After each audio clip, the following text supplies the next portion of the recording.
It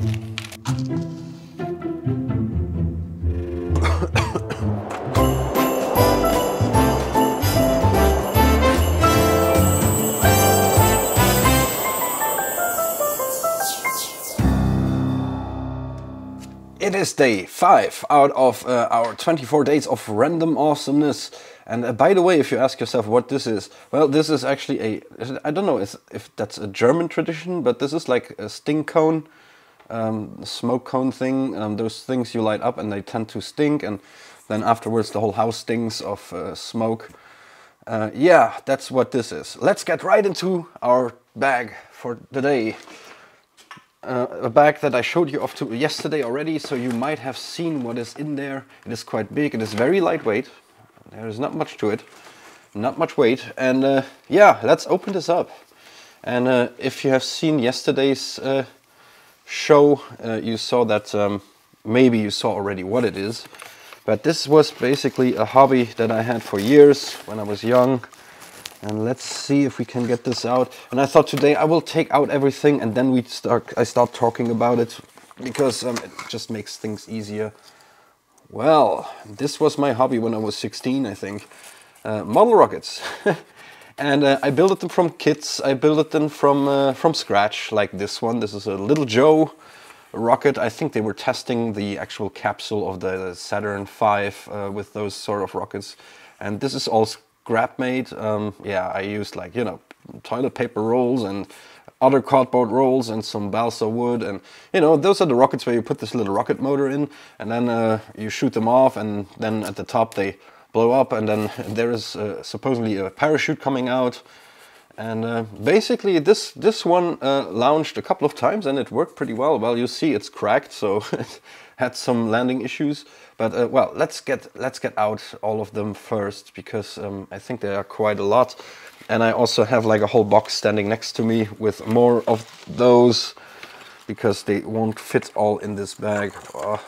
It's not that easy to get them out here.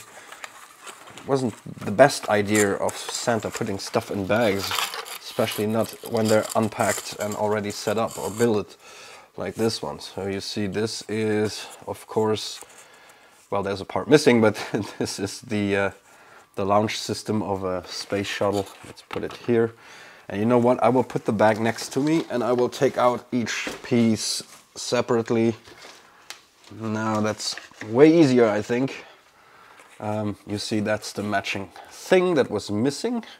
Can we attach this to it? We can. Yeah, this is still working. Nice. Let's put this here.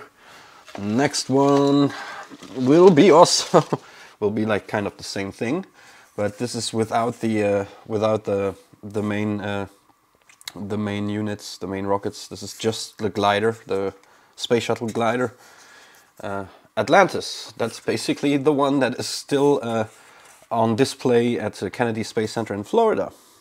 That was not on purpose. That was way before that event. So that was the time where it still was flying. You see, there is still a rocket motor in it, but an empty one, of course. Let me get the next ones. Oh, I have some more stuff here where we're going to talk about in a second. Let's put this here. Okay, so here, oh yeah, here is still another random box. Another random box with a shoe logo on it.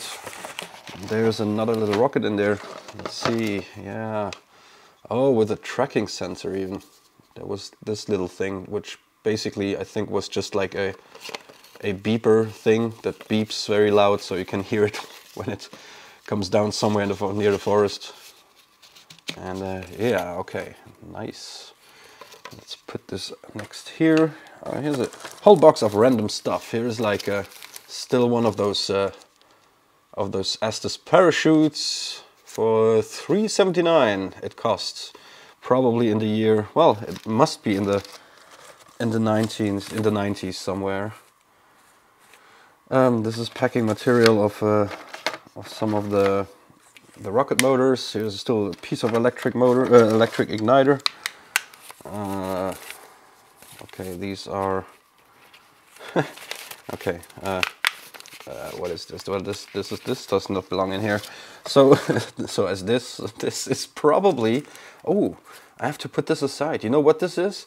This is actually the diskette that was inside of an Atari ST when it came out from shipping. Oh, I should put this aside because I still have an old Atari ST and I want this. I want to refurbish it at one point. Now, what else? Flight pack. Well, tons of stuff that does not belong here. You see, also we have a Mickey Toontown pin thing. Well, I think Toontown doesn't exist anymore. I'm not sure, but I will keep this by all means. And this is a this is a metro pass from Paris, from the metro. Well, let's move on. This. You know, I'm seeing this stuff for the first time in a long while, also. So quite interesting. Now, what do we have next? We have a little Ariana Rocket. That's the Ariana 4, I think. And here we have. Oh, this is still an. This is still a new rocket motor. That's a D booster, I think. D, and it seems that it's a D0, so it has no charge that blows out the parachute. It just burns, and then it may ignite a second one, because this part is part of a bigger rocket that I have next to me, because it won't fit inside of the bag. And that's another rocket I made from scratch, which is the Ariana 10, I think. Can I put this together somehow? This is quite a big thing, and that was a nice experiment in the time. I will put this here. What else do we have? Well, we have I still have one of these alien landers, like this one, where you had like a lander with an alien head that's supposed to land, and it's well, it gets a little bit tight here, space-wise. So let's put this on the side. I also built it this is Saturn V, also from scratch. And well, the tower is missing. I have that still somewhere in the box here, but this one flew as well. Now, this is all made from scratch. These were no kits. Also, I think, well, it fell at one point, but and you had like I think this was a C motor that goes in there. It is quite cool, and I'm still amazed that with 16 I was, or 15 maybe, I can't really remember, but they look quite good for that period of time.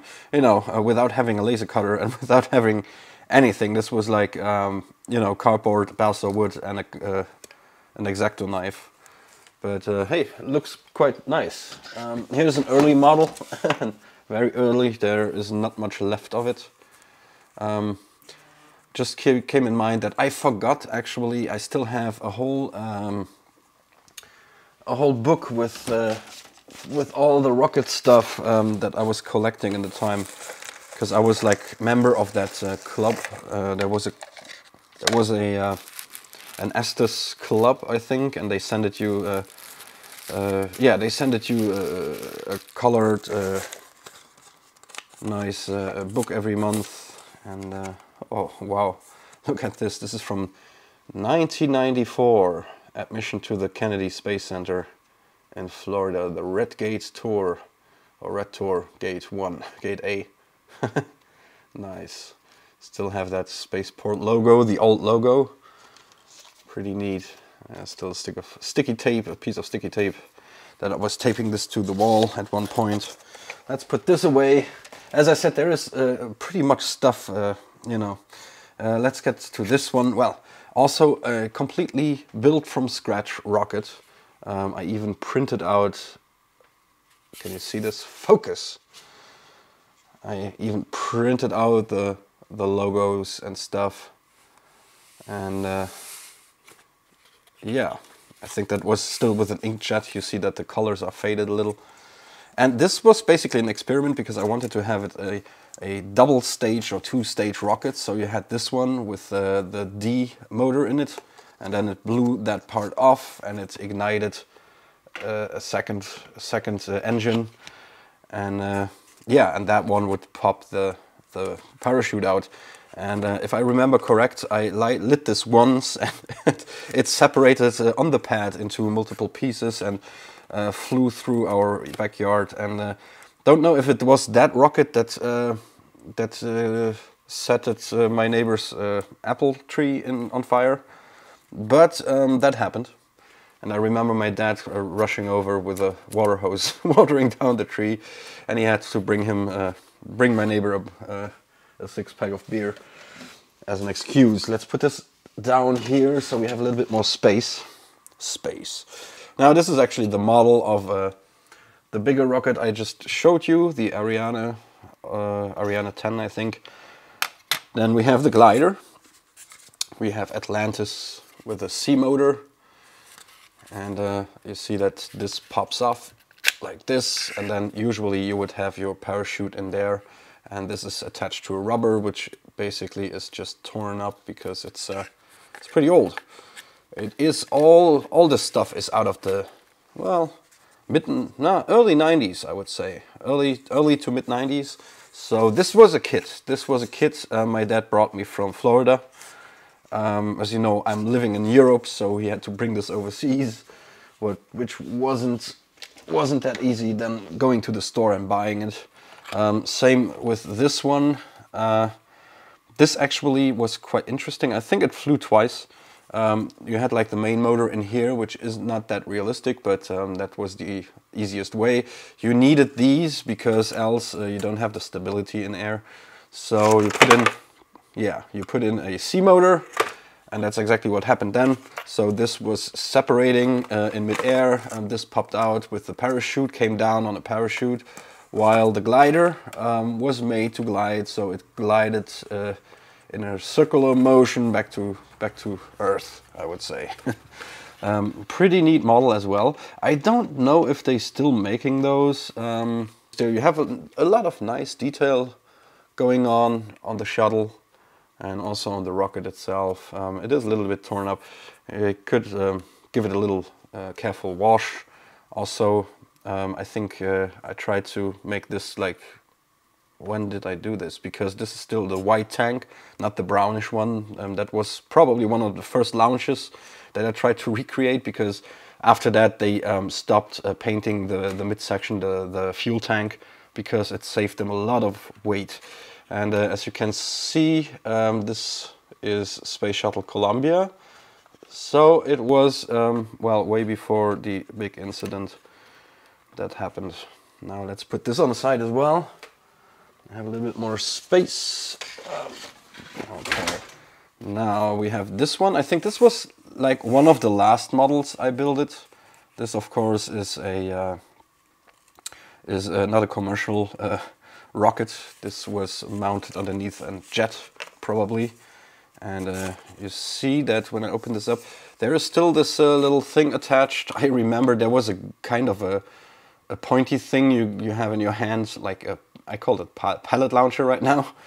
And yeah, it was basically a microphone, and you had like some headphones on, and this thing just beeped, and you can point it at the beep, and then you know, kind of find back your rocket. Nothing too fancy. You know, you remember the packings always were like, wow, this is like a real radar thing. You can track down your rocket with GPS or whatever signals, and basically it's just a beeper and a microphone, so it's super cheap to make. Well, yeah, but very nice model. I like this one. Maybe I should put this somewhere up, because this still looks very cool. Now let's put this aside. Now, and in the time when I was building my Saturn V model rocket, I also thought, well, I was a fan of this Little Joe rocket. I don't know, I just liked the design of it, because it's like so plumpy, and you know, it's just a big tube with some, you know, some wings on it to make it fly. And yeah, this is basically they were testing the Saturn V capsule with these type of rockets, so they could test the escape launch system with it and stuff like that. I think they blew up the actual rocket, and then you know, this whole part separated due to the, you know, this little rocket motor here that detaches the the capsule from the rocket. I think there was something like that. Now let's put this away as well. And what else do we have? We have quite interesting stuff here. Now, this is pretty old, I think. Is there a date on it? This is from Huntsville, Alabama. This is not from Florida, but wow. Looks pretty much out of the 90s. I mean, the way people were clothed with their... yeah, I think this is quite out of the 90s. You see, oh, 1990 it is. 1990. Easter is April 15th, 1990. Okay, pretty cool. Big smiles there. Yeah, pretty awesome stuff. And this is, I don't know, I have a favor for collecting weird items, as you may have seen. So, of course, as my dad brought some space dinners with him from the States to Europe, I needed to keep the packings. So this is a astronaut space dinner. It is freeze-dried chicken and rice, fried dried peas, instant chocolate pudding. And there is no date on it, but you can maybe freeze this if you want to read it. Let's put this out of the way. We have some directions how to prepare this stuff. Then we have Astronaut Fries. I don't remember that they still exist. I don't think so. And you see that there was a mouse at some point getting in there. Again, you can freeze this if you want to read it. Basically what I did one day, when I found them back a couple of years ago, I sent pictures to the actual manufacturer of these products, and they were super happy because they did not have any pictures of their own products out of that time. This one still exists, of course. This is, I think, the main thing that you will get nowadays everywhere, especially in Florida. You find this even in clothing stores. This is astronaut ice cream, freeze-dried ice cream. Now, this one, okay, yeah, you see, this is like the brand, which is still up to date, I think. Yeah, freeze-dried strawberries, which was kind of a special thing in the time. Now, you can get them more or less anywhere. Is there a date on it? No, there's no date on it. Well, freeze-dried stuff holds up quite a long time. Now, another bag that got torn up by a mouse. Sliced bananas. There is a date code on the side, which is 33541, so it does not seem like on the MREs that they are like, I don't know. Now, yeah, well, those are freeze-dried bananas, nothing too special. Oh wow, this doesn't exist nowadays, that I know for sure. I haven't seen this in a long while. Freeze-dried pizza, cheese pizza.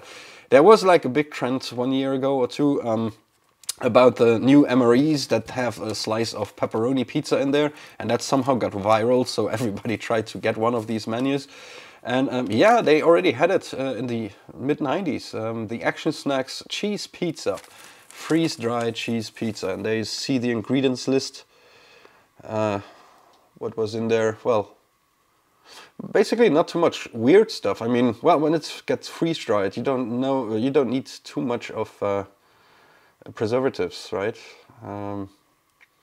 So you can also freeze this and read it if you want to. Then what next? Oh, Astronaut Peaches. Again, something that I haven't seen for years. I know that there are, the strawberries are still there, the ice cream, of course, and the ice cream sandwich. But I think they took off most of those things off the market, probably because it was not worth it. I don't know. And again, you see, well, these are just freeze-dried peaches, pretty similar to the, the ones that they had in the MREs in the 1980s. So yeah, quite nice. And here again we have the ice cream, but this is, wow, this is an old bag.